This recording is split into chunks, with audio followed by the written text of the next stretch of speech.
glad. So, great. As promised, time traveling through the Red Fort.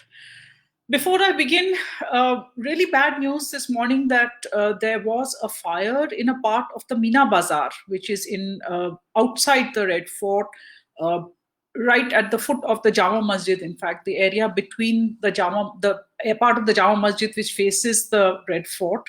Last night, there was, in the middle of the night, a big fire and a lot of, I don't know, I think people are okay, but obviously a lot of property has been damaged. So quite unfortunate there. My talk today is, as I said, on the Red Fort, and the reason I'm saying that this is time traveling through the Red Fort is that I'm going to use a number of pictures from the 19th century. And the reason for that is that really what we don't realize is that what we see today, it is a very, very altered view of the Red Fort. It was not like this before 1857. 1857 brought about a huge change in the way the Red Fort looked and what it was. So in its large transformation in the Red Fort. So therefore, it is useful to look at these particular images to get an idea of what it used to look like. So today we will literally travel to a period before 1857, not very far back in time. These are all pictures which date from the first half of the 19th century. And that is what we are going to be looking at. Now, this was, of course, just a cover photo. I will come back to this particular image, but so what I'm going to do is move on to the next slide. From Shah Jahan's time, actually, we have very little evidence of what the Red Fort would have looked like. In fact, we have no visual representation, as far as I'm aware, of the Red Fort of that time. What we have often is images of Shah Jahan in the Agra Fort. And this, for instance, this is a miniature painting which shows Shah Jahan on his accession to the throne. And he's shown with his sons. He is shown with his father-in-law, Asaf Khan. So they are all there. It's a very, very formal court. And the way the painting is made actually really does not show us very much of the court as such, of the building as such, because the concentration is on the people. You have these people, and many of the important people of the empire are there. You can see their features, you can see them very well. And what you have is Shah Jahan here.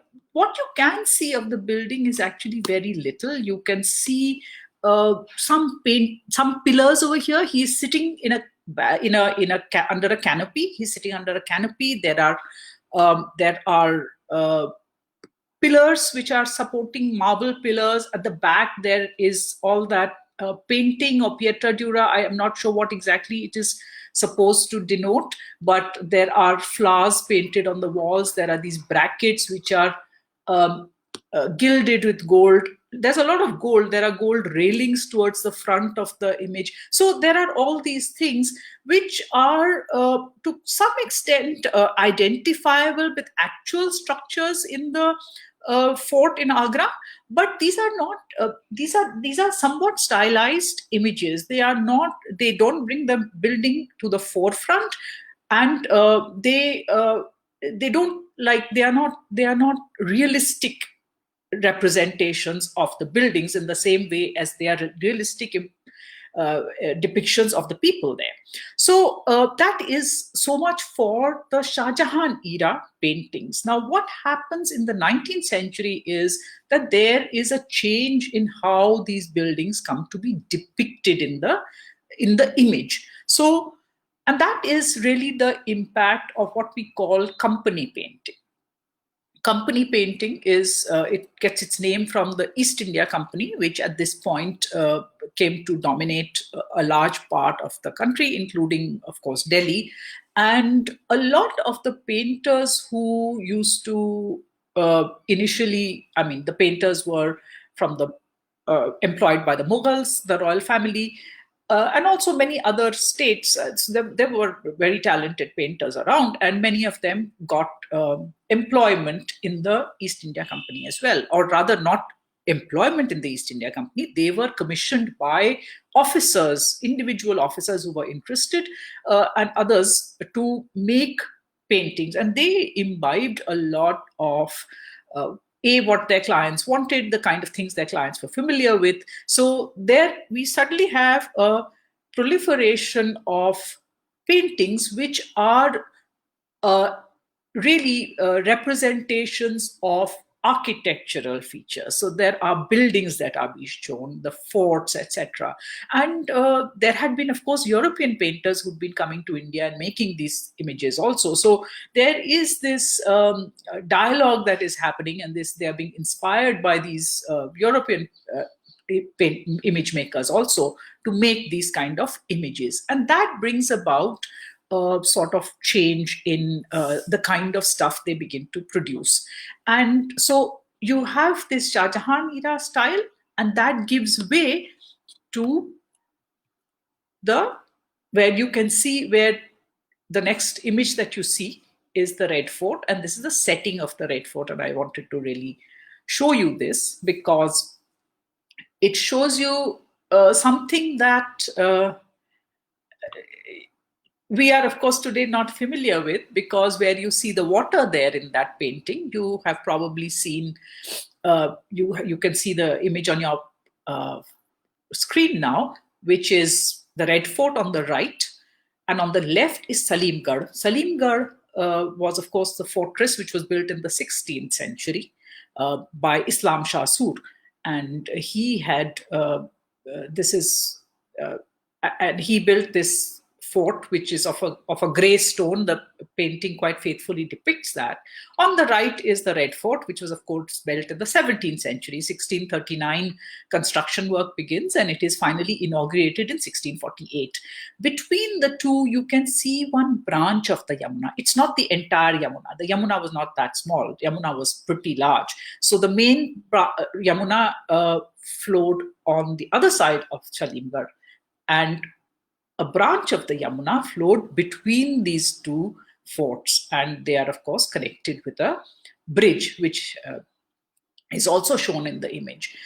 Now, if you look at the setting of the fort, where it had been located, and I have talked a little bit about this in my book about why and how Delhi was picked as a capital, etc. But this is beyond the scope of this talk a little bit. But just look at the setting of the fort, because you see the tall ramparts of the fort, you can see those two domes of the bastions, but near the water you see a lot of white and red buildings right beside the water, where my cursor is. Hopefully you can see that cursor, and that is really the Nigam Bodh Ghat. So Nigam Bodh Ghat is very nicely shown there. They have also shown a little bit of activity going on the river banks. In the foreground, there is a dhobi who is washing some clothes, etc. So this is really the setting of the fort. On one side, the Yamuna, and on the other side, of course, as we know, was the city. Moving on, now we come back to this picture, which I had used as a cover picture. Now, this picture is really what faces, or in Shah Jahan's time particularly, this gate would have been what people saw from in front if they stood in that road which we call Chandni Chowk near the Jain Mandir. They would have seen this view of this very, very imposing gateway into the fort. This image, even when this painting was made, this gateway was not visible from that point anymore, because Aurangzeb in his time had built a barbican around it. He had built a sort of an outwork around the gate to provide some extra security. Now, what the painter of this image has done, he has taken a view from just inside the Barbican. Now, those of you who have visited the Red Fort, as soon as we enter, we've gone through our security and all, and we come out into this sort of courtyard kind of place. On the left side, you see this gate, the Lahore Gate, and on the right side, you see steps leading up to the top of the Barbican, from where you have the 15th August Independence Day address that is given by the Prime Minister every day. Now, he has taken this view from somewhere up on that rampart. On those ramparts, he has stood, and that is the view that he has taken. It's very interesting. He shows a very lively view over here. There's an elephant. There's obviously some savari which is coming in. Maybe the emperor is going back into the fort. He has gone out into the city and he's coming back into the fort. There's a horse prancing in the front of the in the foreground also. He has shown two gates on either side. Forget the main Lahore Gate, but on the right and left of it, he has shown two gates. Now, the left gate, of course, is the one through which we now enter. The right gate, I'm rather puzzled by that, because none of the maps, none of the images actually show that there was ever such a gate there. So I'm just wondering whether he has done it just for symmetry, and I'll come to that a little bit later, that painters often introduced, and this was, I think, this was again going to the Mughal legacy of company painting, that the desire to have this kind of balance introduced in the in images also, even when it did not sometimes exist in real life. But let's move on to the next image. So this is the Lahore Gate. Because it faced Lahore, the gates were given names of not only of the city but of the fort also. The main gates were given names of the directions in which they faced. So this is because it faced Lahore, it faced the west, therefore this is the Lahore Gate. Moving on to the next image. Now, if suppose you did not enter through the gate, but somehow you were able to fly over that top of that gate and you landed on the other side, this is what you would see. This is the upper portion of the Lahore Gate. It is the portion which is above the actual entrance. So if you move up there, this is you have the upper stories of the fort, now of the gate. Now, the Lahore Gate actually had several rooms inside it. They had rooms, and it is possible that even earlier, the Kiladar, the fort used to have somebody who was in charge of the security of the place. So you would have the Kiladar who would secure the fort.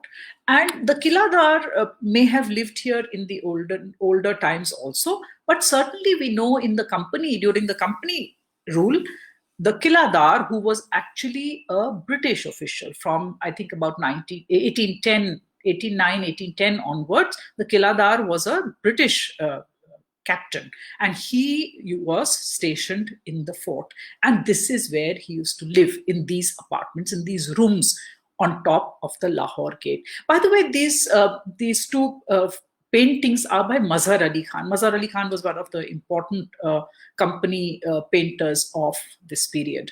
So it is his, both of these paintings of the Lahore Gate are by him.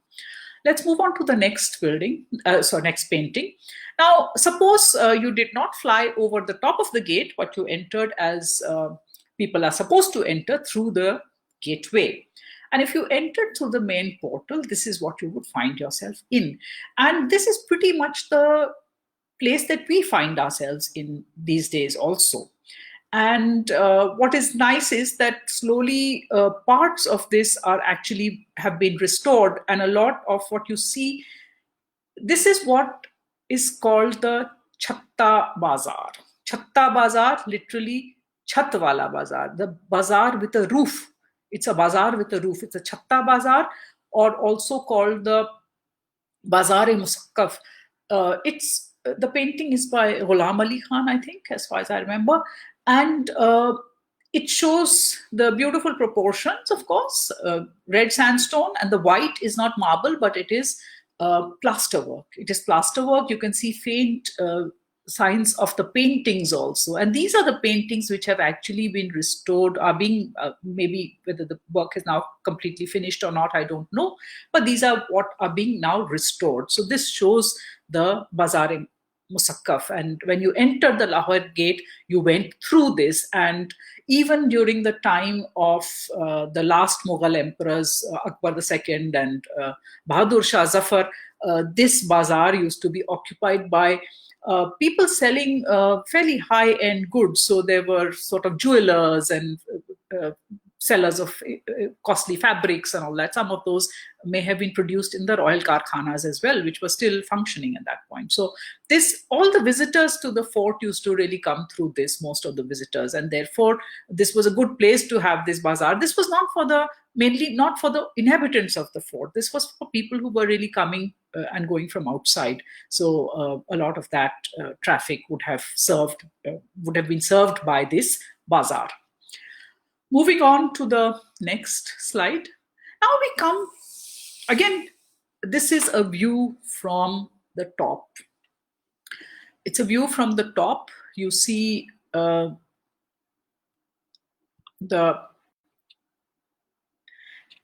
you see in front, in the foreground, that gray part, that big gray part, if you can see my cursor, this is the top of the Chatta Bazaar. This is the roof of the Chatta Bazaar that you can see. You can see a sort of opening in the middle, that is the Chatta Chowk. Halfway between the bazaar, there's an open chalk, and that's the Chatta Chowk that they are showing. But look at the inside of the fort. Now, this is now showing the interior of the fort from a sort of elevated position. This also is Mazhar Ali Khan, and it's a fabulous panorama that he made of the city, and it shows important views inside the fort as well. So this is what you are seeing over here. Really is, most of it is the chalk which is in front of the Nakkar Khana. Nakkar Khana is the drum house. It's called the drum house very loosely. What it was where the nakkaras or the nagadas used to be played. These were drums, they were wind instruments, all of these used to be, and this is actually the Nakkar Khana, the red building that you see with, on which my cursor is. This was the Nakkar Khana, and in front of it was this large enclosed square. We don't see this square anymore, so we have very little idea of what the space really was. It's a large square which was lined really with these arcaded rooms. So it was a large square. It was a sort of a public area, because in the middle of it there was a pool. And this was where this was a reception area for the fort, in that sense that everybody coming to go into the darbar or used to have to leave their vehicles over here. All their vehicles, their mounts, etc. used to be left over here, and then they would enter the fort. So this is a very, very important view, because a lot of these buildings now do not exist anymore. So let us just move on and see. I'll be showing you shortly what does exist today. Now let's look at this, and I hope that you are, I don't know what you're seeing here. Okay, I don't know why this is a little shorter than I intended it to be, and I don't know what is the view that you are getting. I'm getting a very strange view, but this is really the Red Fort. This is the Red Fort on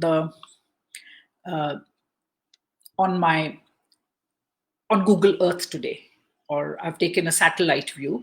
And what you can see is a huge amount of greenery over here. You see a huge amount of greenery, some scattered buildings. And let me try and point out some of these things to you. You can see the wall, of course, all around. It gives a sort of what is known, the fort is in the shape of a Baghdad octagon. It is like octagon, of course, 8-sided, but alternating long and short sides. Of course, the northern part is a little modified, and is modified because the Salimgarh fort is adjacent to that. But let's not go into that too much right now. What you see is here is the Red Fort, the Lahori Gate. You enter the Lahori Gate through the Chatta Bazaar, and then you go the straight axis. Now, some of the buildings on the straight axis have survived, and some of the buildings along the eastern wall have survived. The eastern side of the fort have survived. But many of the buildings inside the fort have been totally destroyed. They were completely demolished in the period after 1857. So we have a very, very different look at the fort today. Let me show you a map of that. Now, this is a map which was drawn by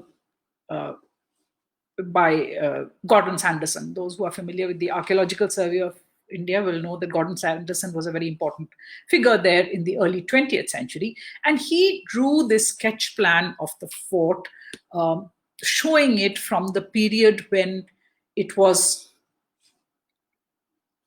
before all the demolitions took place. This is a conjectural image, by the way. This is a conjectural image, and it shows various gardens. I don't bother looking too much at the details right now, but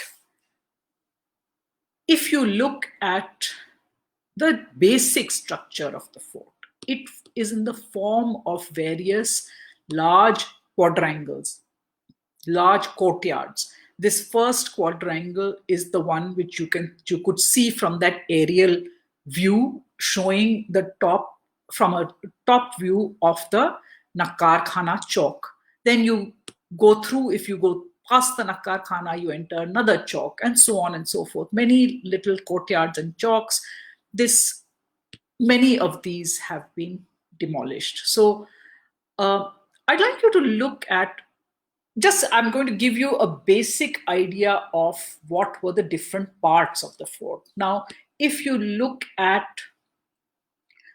the top left quadrant, if you imagine that this is divided roughly into quarters, into 4 parts, then the top left quadrant is a very formal part. A lot of it is taken up by gardens, and it has the Diwane Khas, it has the Hammam, it has the Moti Masjid. These are buildings which are still there, the Sawan and Bhado pavilions.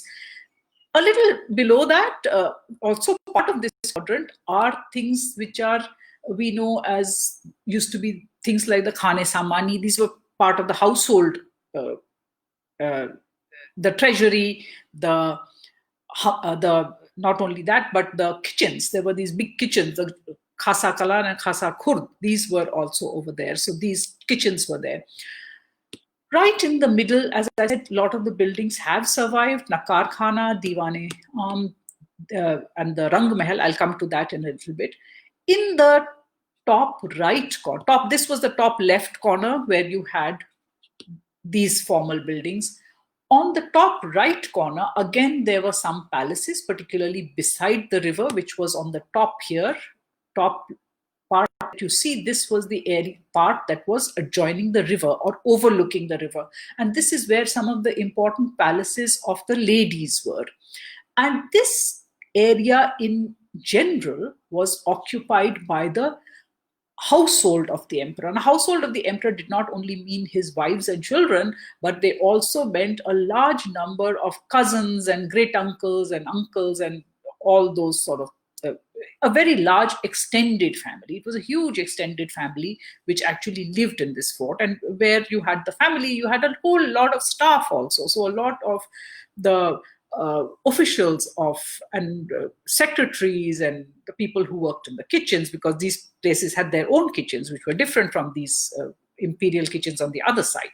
So a lot of that was, in fact, in this was part of it was called the Nau Mohalla.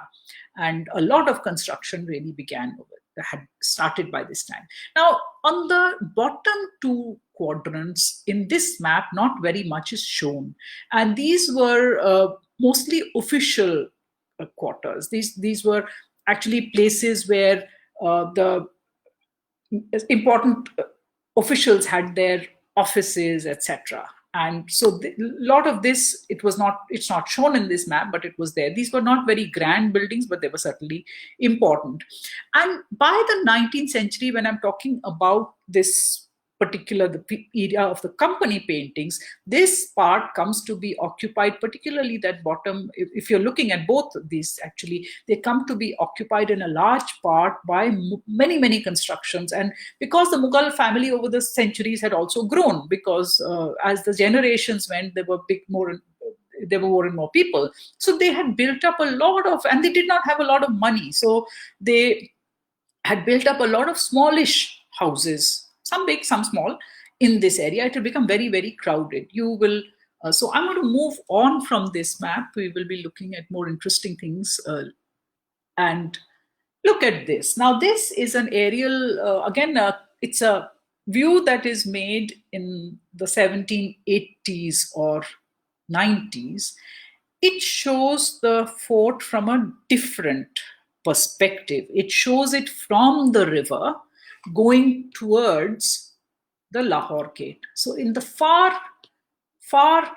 side, in the middle, you can see that Chatta Bazaar, and the Chatta Bazaar opens into the Nakar Khana Chowk, and then the other chowk, and then another chowk. Now, the reason why I've shown you this particular view is because this image shows you very clearly how the fort was really made up of these many courtyards. You can see the many courtyards in this area, lots of them. And that really, it gives you a good idea of what the layout of the fort was. Now, the problem with this particular image is that it is an idealized image. It is not an actual image. Because in this straight line that you see from the Chatta Bazaar down to the domed building in front, this is actually not reality, because this domed building, which I'll talk about in a little while, is not here, but it is slightly to the right. It is a little bit more to the north of this. But then again, as I was saying, that this is a legacy of the Mughal passion for introducing symmetry even inside paintings, even when it did not actually exist in reality. So you have to have perfect symmetry. So you see how the balance occurs between the courtyards, etc. And a lot of this balance was actually not there in reality. But the only reason I showed you this was to show you how those courtyards really looked in some idea of what it actually looked, not on a map, but on a painting. Moving on, this is what I call the Nau Mohalla.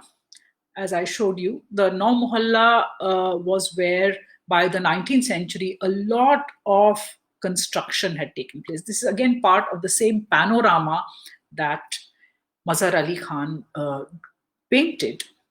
And you see here,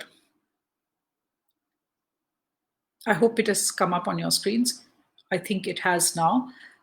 This is the Nau Mohalla. You can see in the distance that red part is the Delhi gate of the fort.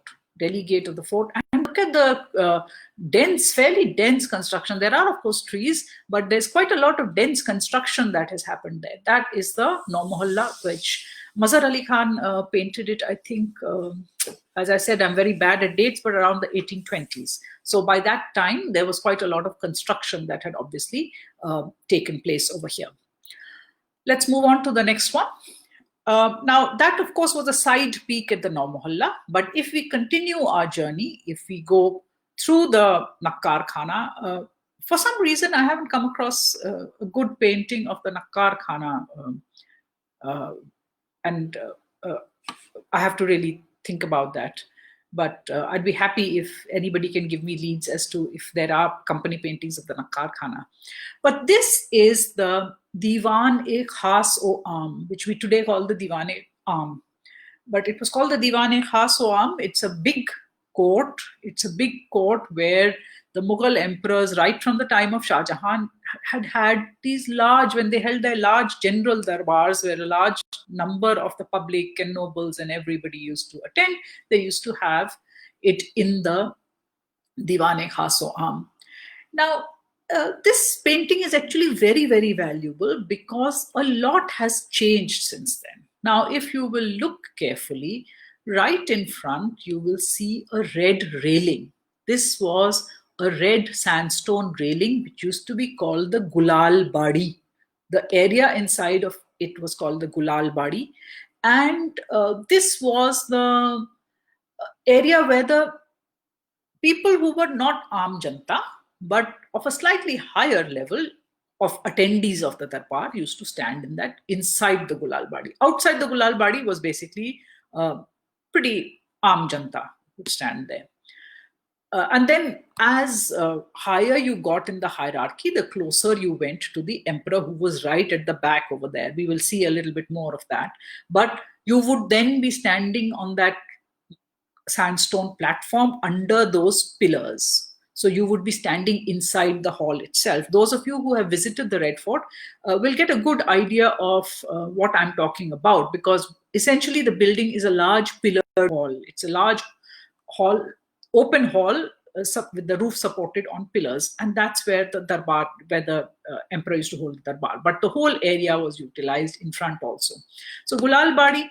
One thing, of course, you will notice is that this is today we see it as a red building. Now, why is that? That's because in Mughal times, this was covered by a limestone plaster. It was covered by limestone plaster, which was beautifully painted and gilded. So it was not, it did not look like what it does today. It was red sandstone was actually covered over by plaster, which this painting actually accurately depicts. The other thing that you see, which is very interesting, is what you see above the roof level. What you see above the roof level is a structure which actually in its style is very modern. Modern, I mean modern in those days, modern in the 19th century, modern in the beginning of the 19th century. This is influenced by European architecture. And this is probably what we are seeing is the buildings that had come up behind the this Divane Khasoam, and that is what we are getting a peek of. Because we do know that by this time, a lot of the princes, particularly Akbar II's sons, for instance, were Babar and Salim and Jahangir. They were doing, particularly Babar and Salim, had been doing a lot of construction on European styles inside the Red Fort. It's a great pity that all of them were demolished, because it would have been a very interesting contrast for us to see how the European styles were interpreted, etc., and this construction happened. But all of it was demolished afterwards, so we don't see any of this now. This is another one of Mazhar Ali Khan's paintings. Let's move on to the next one. This shows you a view inside the hall. Now, this view also is someone which those who have visited the Red Fort will be familiar with. It shows those beautiful scalloped Shah Jahani arches, but it shows how the details were painted. If you look, some of the decorative motifs have been picked out in red and green. That's a beautiful touch, I think. A lot of it is white, it's pristine white, and this is plaster, which is, those who are familiar with fine Araish plaster will know that it was a very, very fine off-white kind, very highly polished off-white limestone plaster. Part of it was also gilded, and some of this canopy, of course, which you see with the Bangladar roof, the curved roof, this is the Nashe-Mane Zille Ilahi. The Nashe-Mane Zille Ilahi is where the emperor used to really sit on his throne. Literally, it means the seat of the shadow of God. So the Mughal emperors took that title, the Zille Ilahi, the shadow of God. And this is where the emperor used to sit. And this is made entirely of marble with pietra dura. You can even see the colors of the pietra dura slightly on the screen. You can see some of the gold paint which is there on the marble pillars as well. So a beautiful detailed view of the inside of the Diwan-e-Am. Let me point out, just behind the Nashe-man-e-Zille-Ilahi, there is a wall. You can see a wall which has quite a lot of black there, and that's the image that I'm going to show you next. This is the paint. This is the decoration, which you will see pop up on your screens, which is the wall behind where the emperor sat. That door in the middle, which is seems to be gold leaf, which is also got a lot of painting on it. Through that door, the emperor used to enter and sit on the throne.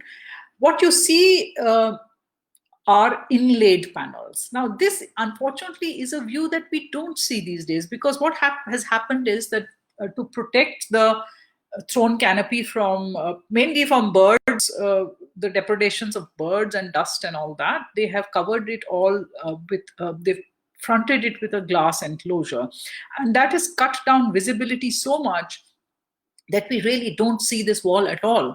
But if you look at it, it shows a lot of flowers and birds. These were inlaid panels which used to be imported from Italy on this black stone. They were imported from Italy and they were inset over here. And these, and of course, the other against the white background, that pietra dura that you see, that hard stone inlaying technique, again, originally from Italy, was what the Indian craftsmen soon learned to do on their own. And that is on the white background, you see that is the work of the Indian craftsmen.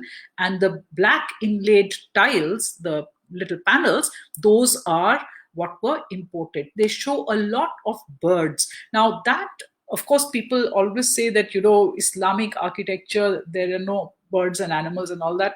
That is very, very untrue. And particularly those who are at all familiar with Jahangir's architecture will realize that how much he used not only animals and birds, but even things like angels and all to embellish the buildings.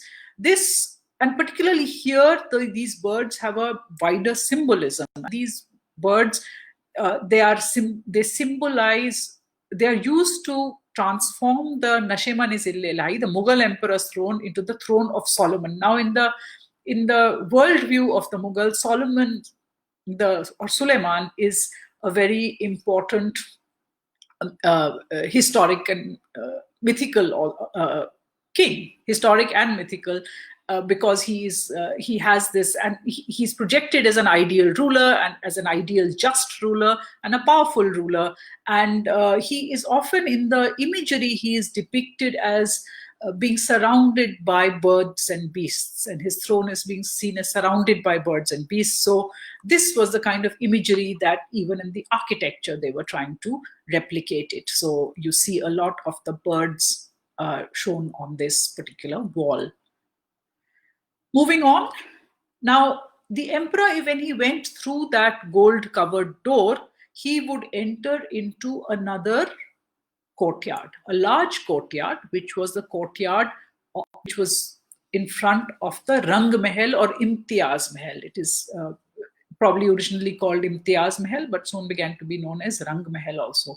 Now, this painting shows that. It shows a lot of screens here. This also, again, in its basic form, is a large hall. It's a large hall which would have had some amount of screening, because this was a palace. This was a palace where the emperor himself lived. So this was a very, very important building in the fort. I mean, given the kind of aura that the emperor had.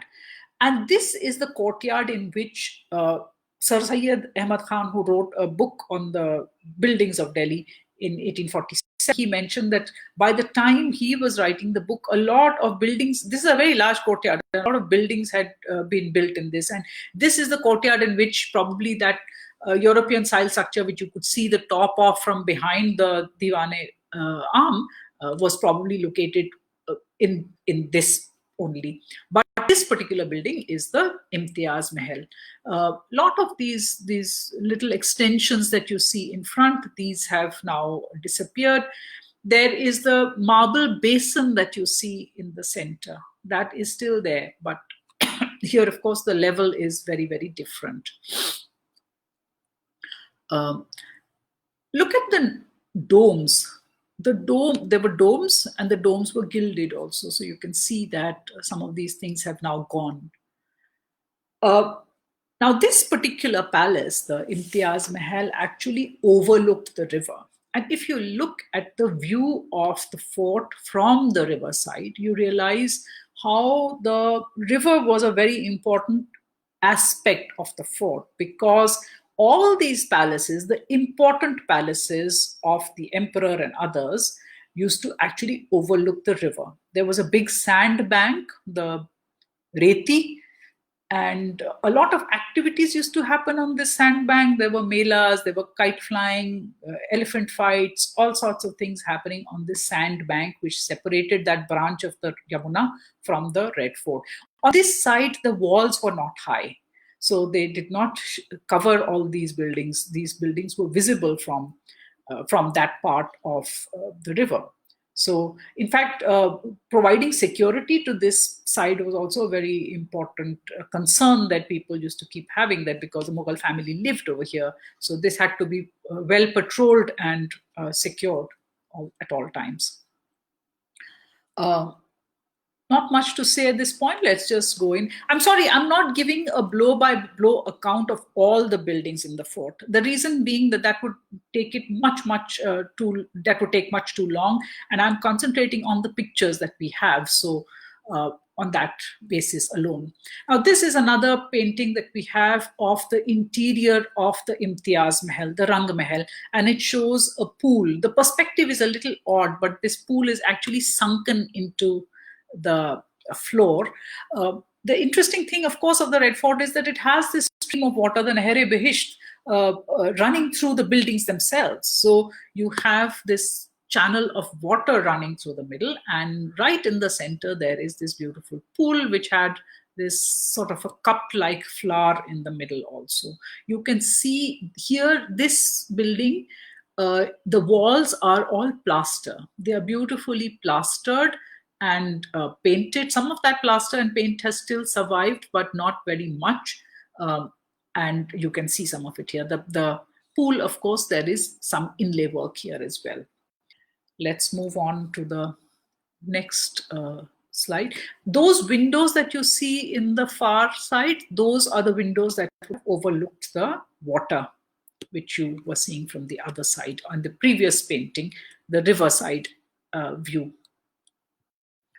Moving on, now if you went northwards from the Rang Mahal, and it was the emperor who made that trek, he would go from his palace, from his living quarters, into his working quarters. And this is what is known as the Khas Mahal. It's also, they have different parts.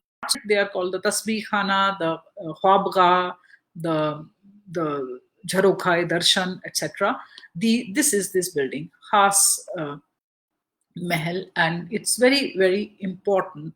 Look at this particular dome, the gold gilded dome. This is the Jharokha, in which the emperor used to give darshan. I'll talk about that in a minute.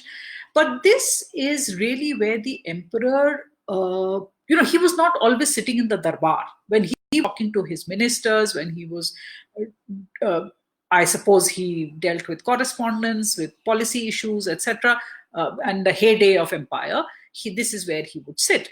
And even in the time of the last Mughal emperors, Akbar II and Bahadur Shah Zafar, this is where the emperor used to sit. So all those red furnishings that you see in those arches, that is where the emperor used to sit. But I'd like you to look at another couple of things. One is, of course, the pool, the channel of water that you see running. And this is the channel of water, as I said, the Nehre Behisht, which flows through the entire building, or the whole line of buildings which are on this side. Also on the sides, you see this red curtain. These were to give privacy to this part of these terraces, to give privacy to these terraces. These were the red canals, as they call them. They are red cloth screens. You can see the structure. It's white. This is all, part of it is marble, some of it is limestone plaster, and it is all beautifully painted. Some of this is, the paint is still there.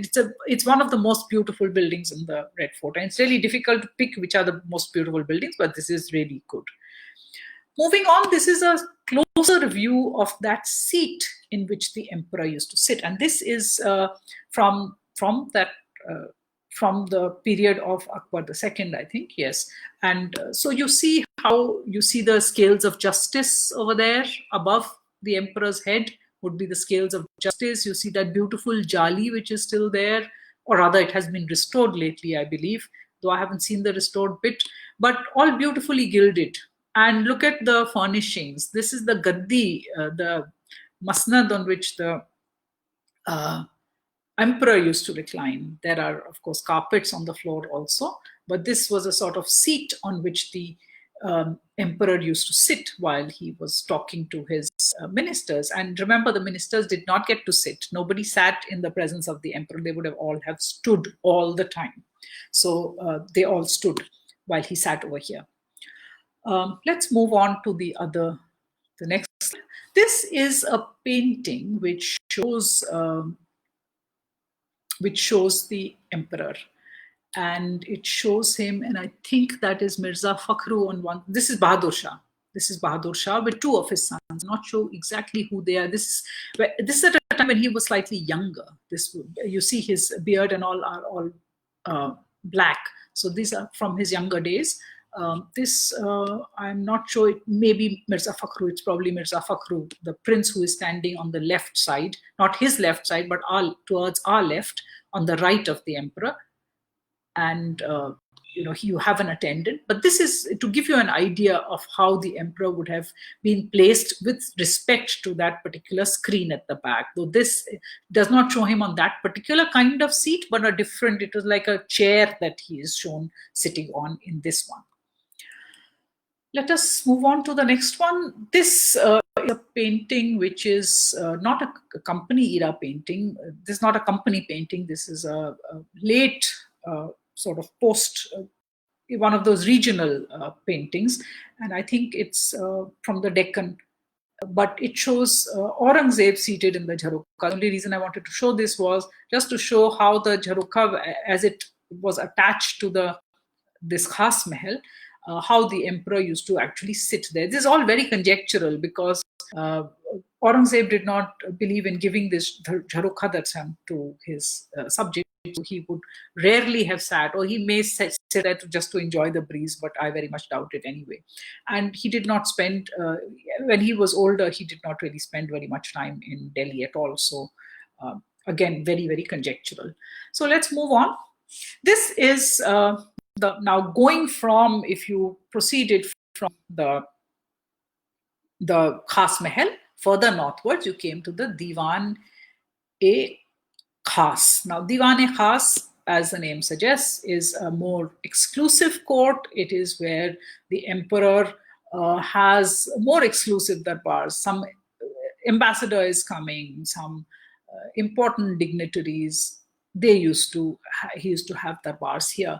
Now, by the time the last Mughals came to the throne, both in the 19th century, actually, this was the only darbar hall that was used. The Diwan-e Khas-o-Am had stopped being used for the darbars of the emperor. Only in the 1840s, I think, or maybe towards the late 1840s, early 50s, that Bahadur Shah started having these very large mushairas. And at that point, he had the Diwan-e-Am cleaned up, and it was used for some of these mushairas because they were so large. But otherwise, for the rest of the period, really, it was this Diwan-e Khas which was used for the darbars of the emperors in the 19th century.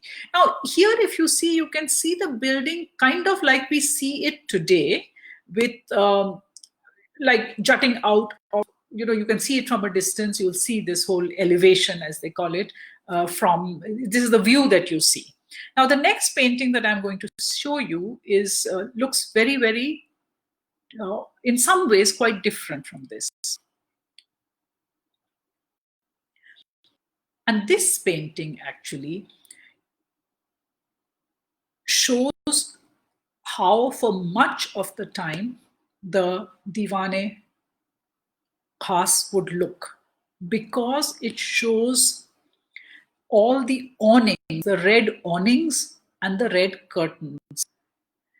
Now, this red awning, this was the traditional covering and the accessories of this building.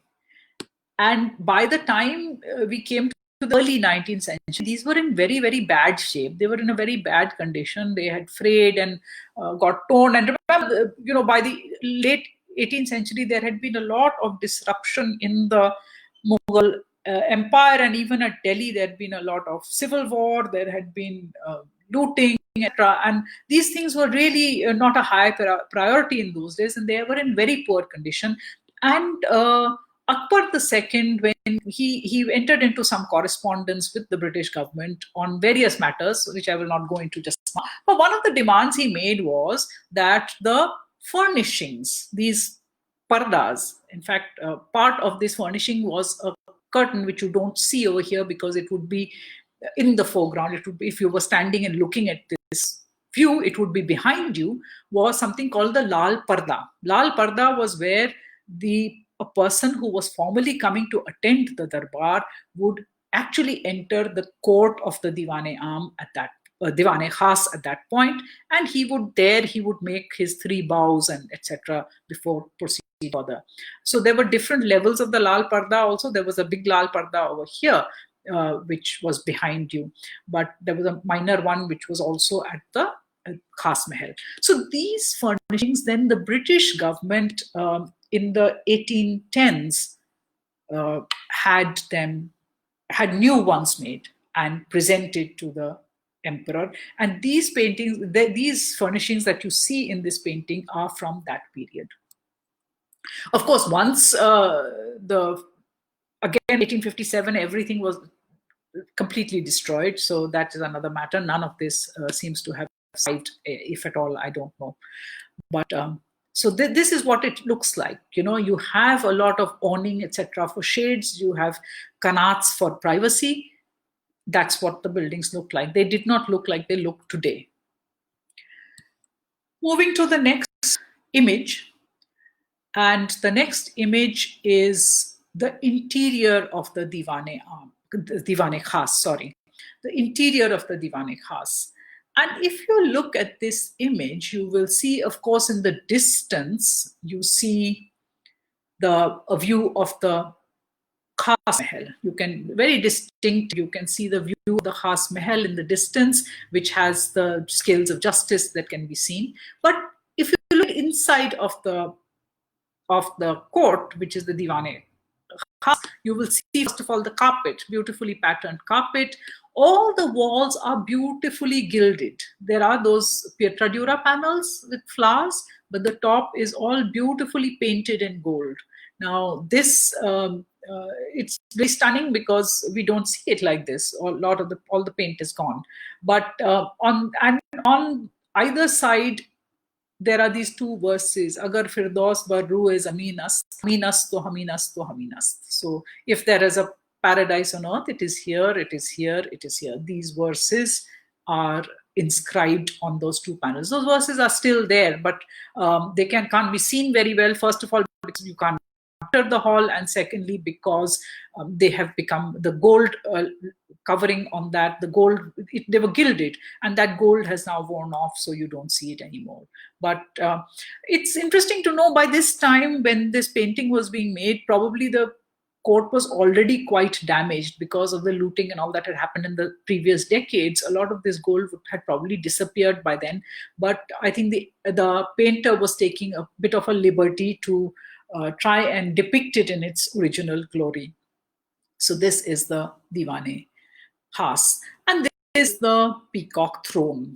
Now, whether this kind of throne was in use at all during Akbar II and Bahadur Shah Zafar's time, I doubt, because we don't.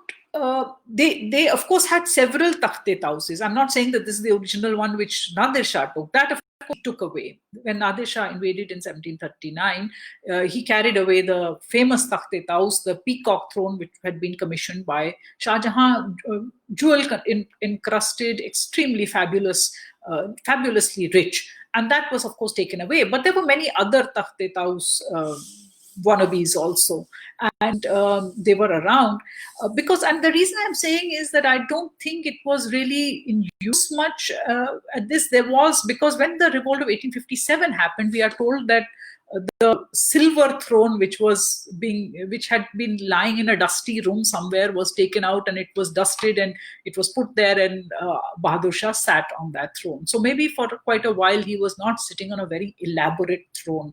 So maybe this also might be a representation which is physical rather than really the actual reality at that particular point. But as I said, it's my conjecture. I don't know for sure. Let's move on to the next picture. This, of course, is a image of Bahadur Shah sitting on that throne. As I said, I don't know how often he actually sat there, but I still like this picture because it shows him surrounded by a lot of people who were his... Sorry, I don't know why this is... sorry. Yeah. Peculiar things happen and really don't know. This is Bahadur Shah sitting in his court. You can see he has in front of him various people. You can identify one or two people in this painting. Here where my cursor is now is Mirza Fakhru. This is also from his younger days. By this time, at this time, the heir apparent was actually Dara Bakht, and Dara Bakht is on the emperor's, on his left side, and the right is Mirza Fakhru. There is the Nazir, the chief eunuch, Rose Afzon Nazir, and you can see him in a very flowing kind of wide green pants, Rose Afzon with a white green pants and a white toga on top of it. You can see the guy in the British uniform. He was the Kiladar, the commander of the palace guards. As I said, there was a European who was the commander of the palace guards. That's the Kiladar. Next to him, standing in the blue shawl, is Shagun Chand the Khazanchi, the treasurer. So these are some of the important people who are shown in this picture. There are other nobles also. So this is how the Diwane Khas was actually used. Let's move on to the next painting. Yeah, that is the Hammam. Now the Hammam is also another one of those buildings that we don't really enter anymore. And it's this is what it looks like from inside. Even now it looks substantially the same, except of course the parda and all is on. This was the only building which really did not have any carpets on the floor, and because it did not have any carpets, the floor was inlaid almost like a carpet. It's got absolutely fabulous floor inlays, and that's the reason actually they don't allow the public in, because the floor would not be able to take that much traffic. I really wish, however, the side windows through which you can see were better so that we could actually look at the inside well. They should be viewing platforms and should be able to look inside. So beautiful. It has a cold room, it has steam room, it has warm baths, cold baths, massage areas. There's a beautiful place where you can put on your clothes, and the perfume can be infused in your clothes. That is all. It was a fabulous hammam. This was for the use of the emperor. The hammam was not more than a place to have a bath. This was, in modern terms, it would be a very high-end spa, I guess. But not only a spa, but this is where the emperor might, while he's having all these things, also have discussions with his confidants and important ministers.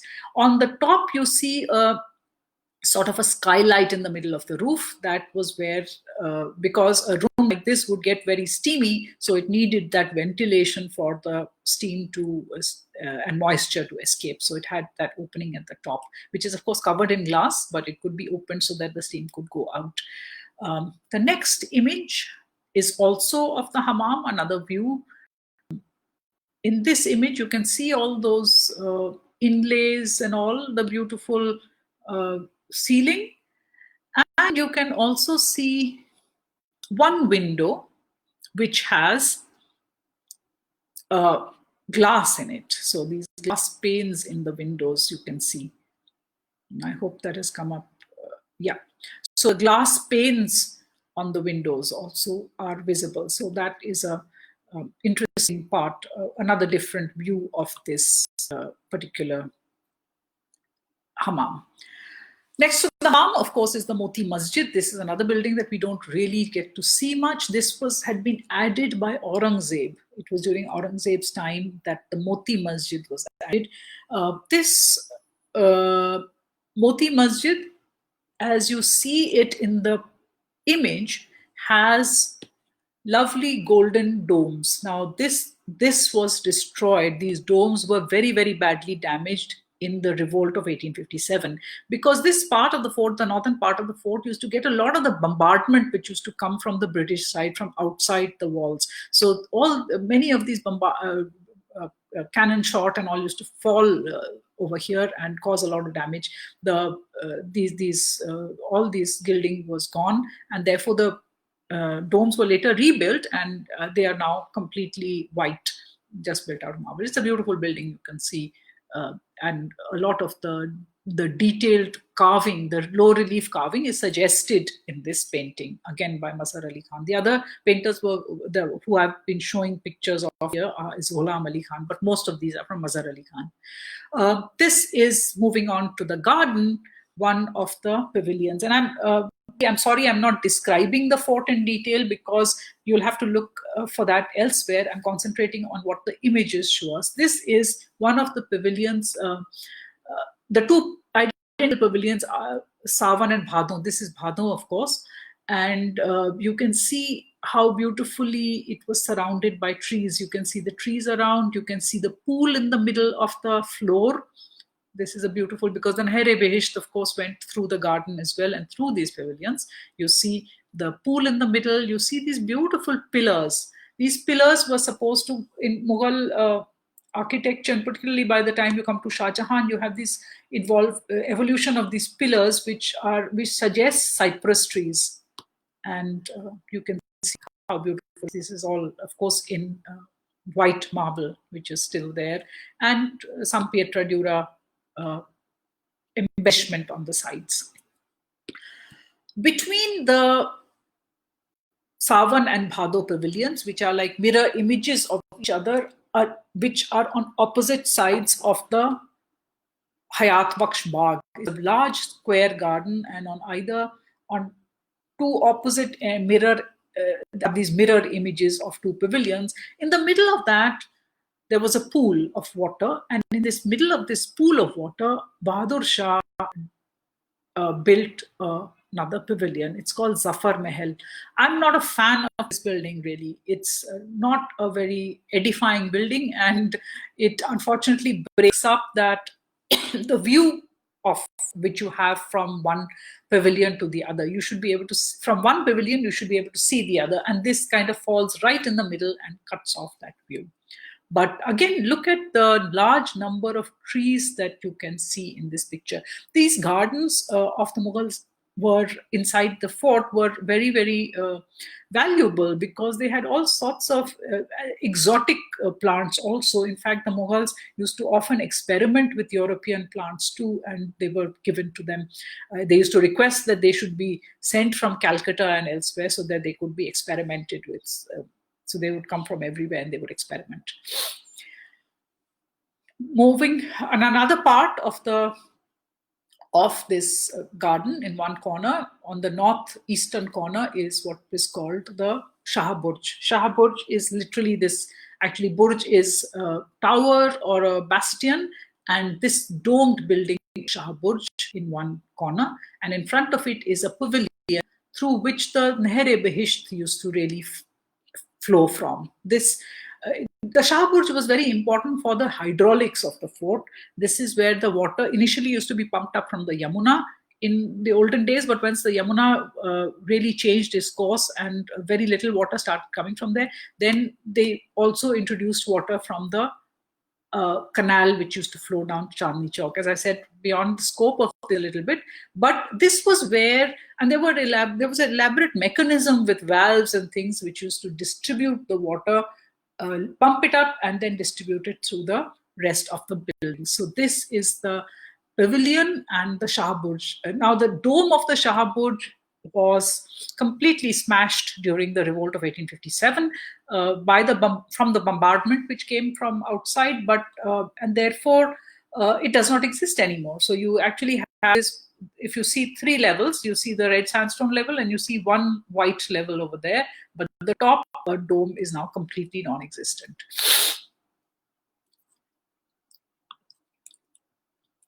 Okay, I have come to the end of this particular slideshow. Sorry for this thing.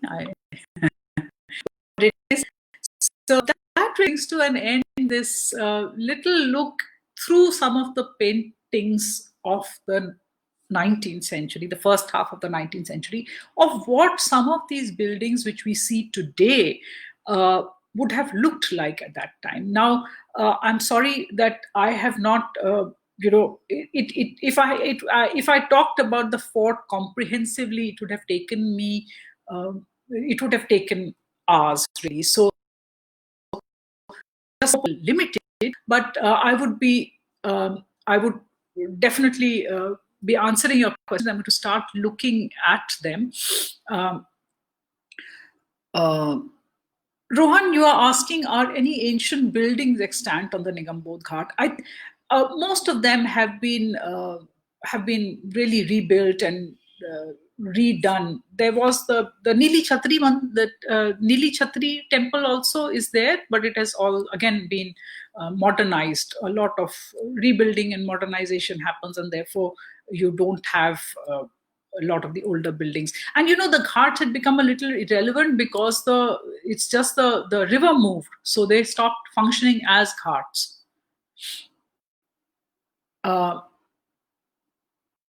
The Bela is another name for the area, the bank of the river, which, as I said, which we call Reti. And Reti was called the Bela, and the upper Bela road is really the upper part of that road. Lower Bela is so upper Bela road is that part which is north of the Red Fort. And as you come down, that would have been the Bela road.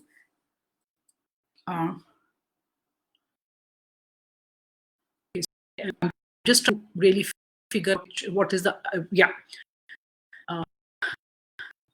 sorry.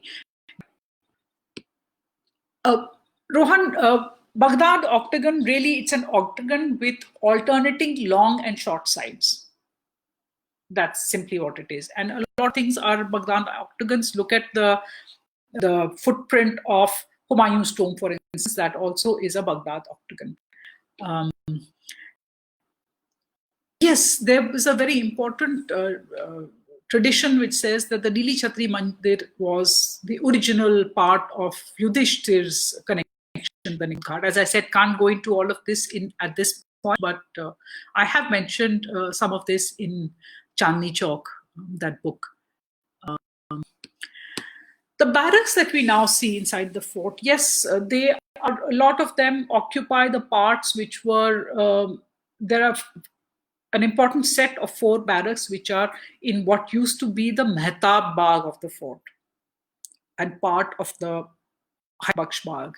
So that all of that was demolished and these barracks came up.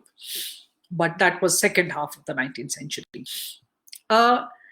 I don't know where the royal ateliers were located, but it would probably have been in the areas which were, a lot of the karkhanas, etc., were in the, I would say, the northwestern quadrant of the fort. So maybe those areas were where some of the royal karkhanas were, and the ateliers also, the painters worked would have been there. These paintings are from the Victoria and Albert Museum, the British Museum, sorry, not so much the British Museum as the British British Library and the Victoria and Albert Museum. Okay. Jaspreet, these paintings have been published. Rowley particularly brought out a couple of books. One is called Delhi 360 Degrees, which actually shows that panorama that I was talking about. I showed a couple of bits from that panorama. That panorama is there in Delhi 360 Degrees, and there's another book called Delhi Red Fort to Raisina. So those are the published books. But of course, their own website has some of these images as well. And there you go. Shuvanta Bhaumik has shared a link to the panorama in British Library. So please do look at that as well. Thank you. Peacock Throne. Diwan-e-Aam, really, Rohan, the Diwan-e-Aam, the canopy itself was such an elaborate one that probably what was kept there was just a takhti, sort of a throne without the canopy, because the canopy was already there in marble. So you had some sort of a takhti or a seat on which would have been nicely gold and everything, and on top of the emperor probably sat. No real big throne over there.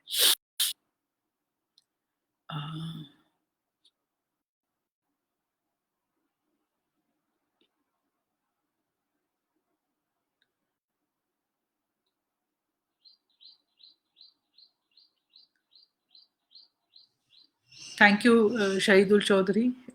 It's a lot of practice. Pool in a pool. True, Swati. Allahabad. Right. Zille Ilahi is the shadow of God. He is not Ilahi. Zille Ilahi, the shadow of God. That's the emperor. No, he is not Ilahi. Thank you. Thank you so much, Roy. Thank you so much, Rana Raj Singh.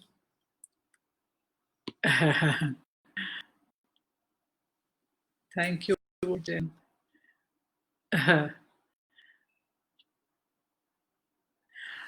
Extant specimens of these curtains in the Diwan-e-Khas. Well, they're certainly not there in the fort, I think. I don't know. Maybe there may be some remnants of the furnishings which are left in the Red Fort Museum and the museum collections and stocks. But what condition they are in and whether we can actually identify them with that this was the one which was in the Diwan-e-Khas, that may be another matter. I'm sorry, I don't know. So they may be there. The kind of fabric that was used in the parda, it's interesting. I think there were some velvets. There was also things like broadcloth, which is a very, it's a very strong cotton cloth. It's basically for the strength, for the kanats, So it cannot be very delicate fabric. It has to be very strong fabric as well. It can be embellished with rich furnishings like velvet, but the base has to be a very strong base.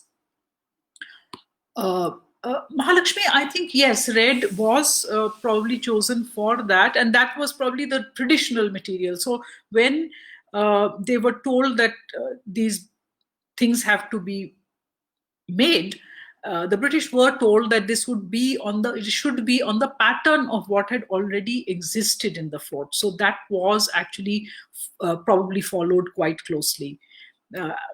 Awnings, as I said, that there was some velvet, but there was also broadcloth, as mentioned. The Diwan-e-Khas interior, I think this is Ghulam Ali Khan who has painted this, but I'll have to look it up.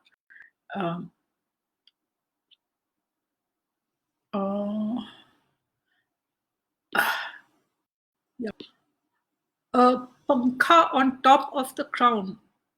I am not sure which one that is, but I'll catch up with you on that. In the UK, to view plexiglass floors are erected. It would be complicated, I think, to allow people inside the hammam, because it is a small, fairly confined space, and the kind of crowds that we have inside would be a little complicated. I don't know whether we could put those kind of floors, but definitely more has to be done to see how people can get some idea at least of what is there. Yeah, all the red, yeah, that is all. Rajat, okay. uh, Railings, true. Food was stocked. Swati, food would have. I'm not very sure where the food stocks would have been. There would have been all sorts of warehouses and all that. I mean, as I said, there were several kitchens. I mean, there were these imperial kitchens, which were the Chota and Bada Khasa. Some of them were not actually being used as kitchens by the time Bahadur Shah came to the throne. So we know that in 1857, for instance, some of those people who were imprisoned were actually imprisoned in the kitchens, in one of those kitchen buildings.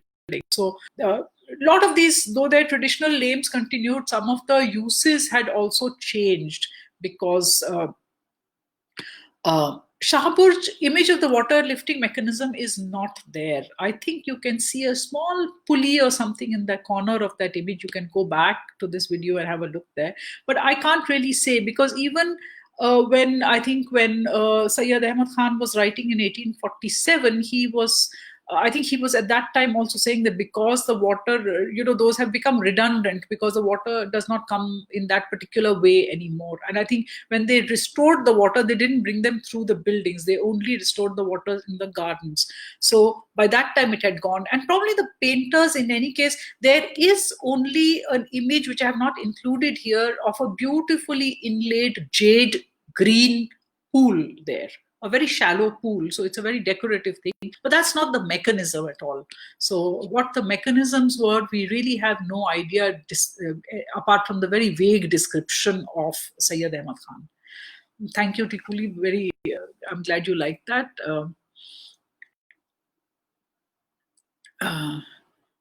Thank you so much. Wonderful.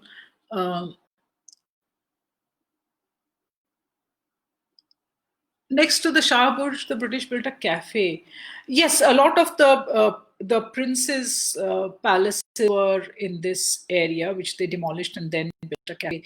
Buildings, as I said, you can see them in that panorama in a general view, but you don't see too many views of those. But do check out that panorama. It's on the library website, and it's the link up in these comments, which will take you there. Thank you so much, everybody, for enjoying this, and see this as I go along. And I hope that those who have missed the earlier part and want to see more will go back to this video. I hope that you can come. Yes, of course, there are similarities to the Lahore. That is really very much on my list. I would love to go there one day, and one hopes that we can visit Lahore people can visit Delhi, and Delhi people can visit Lahore sometime. Images. Yes, of course, there are images in the Pachanama actually deals with the period of Shah Jahan's reign, which is before the making of Delhi, I think, because most of the illustrated copies don't have any of the Delhi bits in them. And as I said, even as far as the Pachanama is concerned, you don't get too many, and this is, I would yield to this on Mughal history experts, but I feel that at least in the Pachanama, there is not a lot of architectural detail that you see in the paintings, but I could be mistaken. But as far as I know,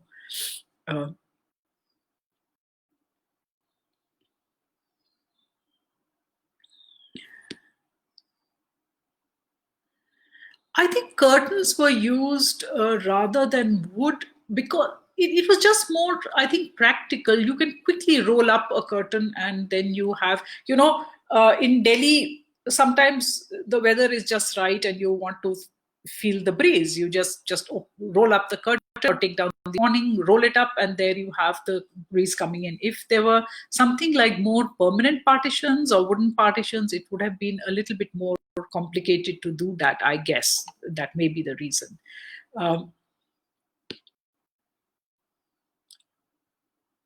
I'm sorry, I don't understand. With respect to the Nakkar Khana, any details or pointers to the Lal Killa? Sorry, Ratnendu Ray, I don't understand that. I have not seen any paintings of these painters of the Nakar Khana for some reason. I mean, apart from the panorama, which gives a distant view. And after the revolt of 1857, there were a few photographs that were taken, but these don't really. That marble basin, I'll post a picture of that, a more recent one I will show you. But that marble basin was actually used only, just a decorative thing. It was not, it's a very, very shallow basin. It's not very deep at all. And it's just, there are Persian inscriptions. Yes, there are Persian inscriptions which are there on mainly in the Khas Mahal where the emperor used to sit. So there are some Persian inscriptions over there which tell the history of the making of the fort. And so because this is a very important part of the whole complex. And as I said, inside the Diwan Khas, there is this, when it says that particular verse is, thank you, Mr. Tripathi. I'm glad you enjoyed this. Manimukta Sharma, that the water channels, very, if you look at the water channel, if you look at the profile of it, there is, there's a slight molding, right? And my guess is they would just put a wooden pottery, a big wooden takhta over there. Not, I mean, I'm making it sound very crude, but it was probably a nicely constructed pottery, a nice takhta, which they would lay on that particular portion, spanning that water, and that way, and they could use these kind of bridging devices to place it anywhere inside the buildings also. So you did not necessarily need to have this water running through the midst all the time. You could cover it up and make a level floor where you could do all sorts of things. Sit. Yeah. Zillelahi, yes, of course. I think from Akbar's time, this epithet began to be used. Thank you very much. Yeah, true.